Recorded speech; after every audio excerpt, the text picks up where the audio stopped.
Ma io credo che la Commissione aveva fatto benissimo e anzi ringrazio tutti quelli che hanno collaborato, in particolare il nostro capogruppo Dario Mond, che su questo credo abbia dato davvero prova di un grande lavoro di squadra insieme a tutto il resto del Consiglio e della Commissione. Io credo che si è detto molto anche rispetto al primo piano casa e si sono, come dire, annunciati disastri di chissà che tipo. In realtà si è visto che il primo piano casa, che appunto scade il prossimo mese, ha dato soluzione a numerosissimi problemi, tanto più nell'ambito della nostra provincia. Quindi da questo punto di vista io non posso che vedere, sia come amministratore che come professionista, con favore la proroga e anche l'introduzione delle importanti novità che vengono presentate.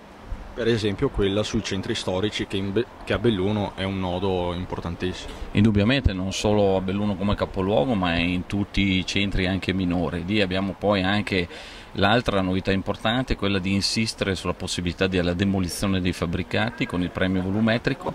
Questo credo che sia assolutamente significativo e interessantissimo per la nostra realtà, anche perché, lo torno a dire, si applica solo dove non sussistono problematiche di natura vincolistica, quindi problemi con la sovrintendenza o anche dal punto di vista paesaggistico, ma lì poter introdurre il concetto della demolizione, la ricostruzione con le nuove tecniche e quindi dare anche la possibilità di ottenere i risultati in termini di efficienza energetica con i nuovi materiali mi pare assolutamente una scelta azzeccata.